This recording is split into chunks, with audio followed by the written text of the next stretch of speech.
everyone, and welcome to another episode of The Life of Kunu in Lockdown 2020. Today, hello Madam Fluff, I want to tackle this mane, which you can see is a little bit of a scraggly story. Crackle saying hello. Hello buddy. So yeah, we're going to be tackling this mane. The first thing I'm going to do is I'm going to take this brush and I'm going to brush her mane. So I don't have a mane comb. Shocker, I know, which you would preferably use for manes. Now, some people prefer, to pull manes, where I prefer to actually cut them and trim them with the scissors. I don't know, I don't want my hair being pulled out, so why would I pull my horse's hair out? Some horses have incredibly thick manes, so you might want to do something like a thinning technique, please don't get a thinning brush or something for them. But for her today, we're just going to trim her mane with a pair of scissors. And if you watched the first video, I think it was the first video I ever made, I was talking to you about a first aid kit for horses, and I was talking about the scissors. These are the blunt nose scissors, so that, as you can see, I can't really stab my horse. Sorry baby girl, I didn't mean to. Okay, so the first thing I'm going to start with is her bridle path. So as you can see, her bridle path is actually grown out quite horribly, and it's become quite a lot. So I'm going to trim this bridle path, and I'll show you what it looks like. Okay, so I have now cut her bridle path. As you can see, I'm trying to hold it straight for the camera, sorry. And you can see there's no more hair there. So that's pretty much just to make it look a lot neater. So when I straighten out her halter, for example, or when I put a bridle on, that's what her mane will now look like. And it's not all crumped up on top of her head. Her forelock is nice and straight, and her mane starts in a nice spot. Alright, so now what we're going to do is we're going to just brush out the rest of it, and we're going to start leveling out her mane. So like you would with a hairdresser, like they take little pieces and they level it out. You never want to cut off too much, and then you have nothing left to work with. So always start little bit, and work your way up. Okay, I'm hoping the camera stays there because it's literally hanging on my bridle. Alright, so as you can see, she's nice and filled. I'm going to start trimming her mane. So lots of people start here. I kind of just start where it's longest and then work my way down. So I think I'm going to start this side and just give it like a nice trim to try and make it the same length.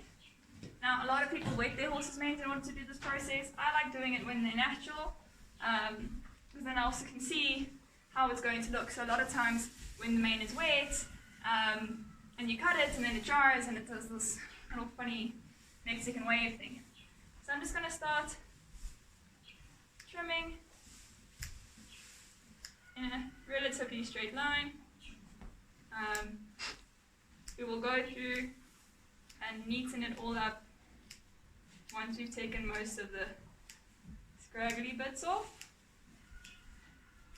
Can you come back, please?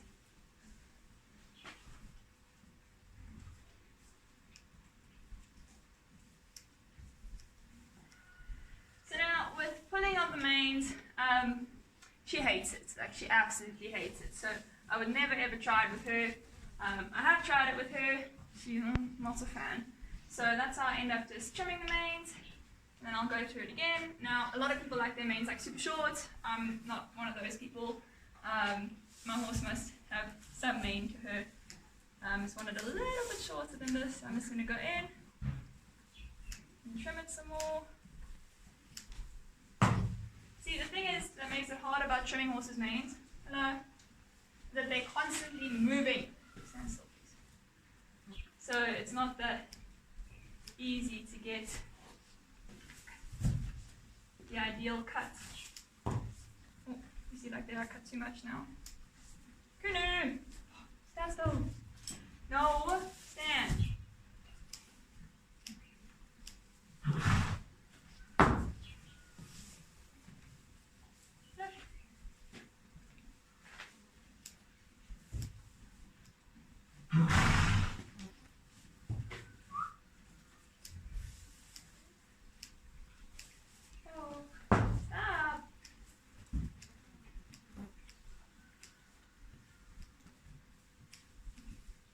so as you can see, this one didn't come out as nicely as the first time I trimmed it.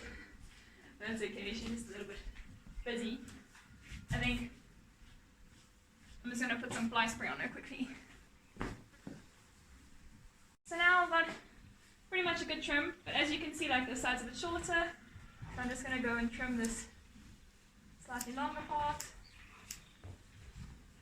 And now I'm going to become a little bit fussy and start really trying to make it all the same length. So you can see like this front side is a little bit longer than the rest of her. I'm just going to make it a bit shorter. The one thing you never want to do is make your middle too short, and then you've got to try and balance it all out, and it really just sucks.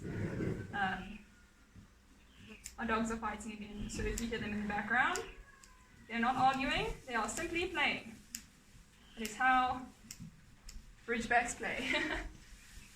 Yeah, so now I've got a relatively straight mane. This piece is a little bit long.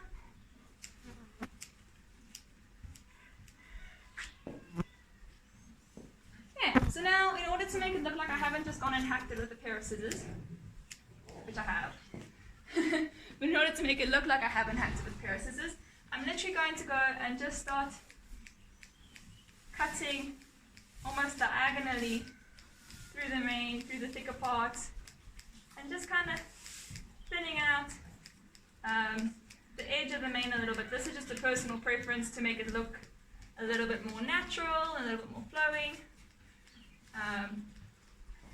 It is very strenuous on your hand, so your hand will get tired. Then brush it out. And then you can do it from the other side.